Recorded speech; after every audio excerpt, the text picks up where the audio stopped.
Selon Matthieu 14, versets 1 à 12, et Marc chapitre 6, versets 14 à 29, Hérodiade, la femme de qui avait été la femme de son frère Philippe,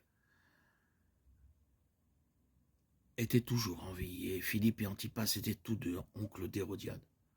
Pour plusieurs raisons, le mariage d'Hérode avec Hérodiade était donc une violation de la loi de Dieu, Lévitique 18, 16, Lévitique chapitre 20, 21.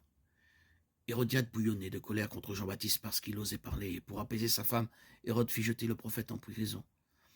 En tant que puissant dirigeant romain, Hérode aurait pu faire exécuter Jean-Baptiste, mais il respectait Jean en tant qu'homme juste, qui disait la vérité et décida de ne pas le mettre à mort. Hérode était intrigué par Jean et aimait l'entendre parler. En revanche, Hérodiade détestait Jean et voulait sa mort. Marc chapitre 6, versets 17-20. En fin de compte, la haine d'Hérodiade envers Jean-Baptiste fut la raison pour laquelle il fut décapité. Marc 6, verset 19 déclare « Hérodiade nourrit alors de la rancune contre Jean et voulut le tuer ». L'idée dans la langue grecque originale est qu'Hérodiade cherchait activement à faire mourir Jean. En attendant son heure, Hérodiade attendit une occasion d'agir, exécuta une danse provocatrice destinée à exciter son public par la convoitise.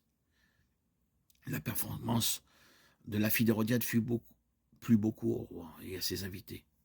Hérode dit à la jeune fille « Demande-moi tout ce que tu voudras et je te donnerai jusqu'à la moitié de mon royaume. » Marc chapitre 6, versets 22-23. Par ces mots, le roi Hérode fit étalage de sa générosité et de sa grandeur devant ses invités. Mais il allait bientôt regretter profondément ce vœu. La fille d'Hérodiade alla demander à sa mère « Que dois-je demander ?» La reine Hérodiade répondit « Demande la tête de Jean-Baptiste. » Marc 6, 24.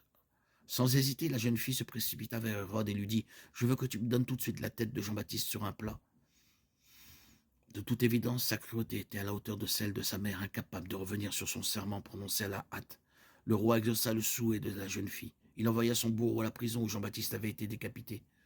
Le soldat revint au banquet avec la tête de Jean sur un plat et la présenta à la jeune fille qui à son tour la donna à sa mère. Marc 6, 26-28. Plus tard, les disciples de Jean récupèrent son corps et l'ensevelissent. Au verset 29. Le roi Hérode Antipas est donc responsable de la persuasion de son mari de décapiter Jean-Baptiste. À plusieurs reprises, Jean-Baptiste avait reproché au Hérode d'avoir divorcé de sa femme et d'avoir épousé sa nièce Hérodiade. Saisissant ainsi l'occasion de la fête d'anniversaire d'Hérode, Hérodiade se mit à mettre à exécution son plan de faire mettre à mort Jean-Baptiste.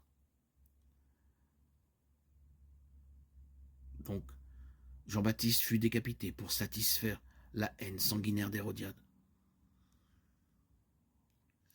En usant de ses pouvoirs de manipulation et en dégradant sa propre fille, elle obtint ce qu'elle voulait de son mari, en incitant sa convoitise et en utilisant son désir pour plaire à ses invités.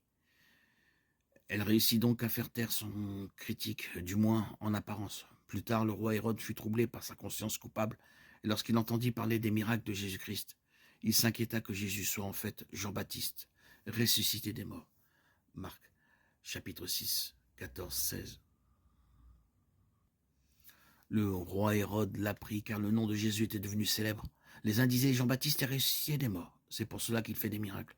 D'autres disaient c'est Élie. D'autres disaient c'est un prophète comme l'un des prophètes d'autrefois.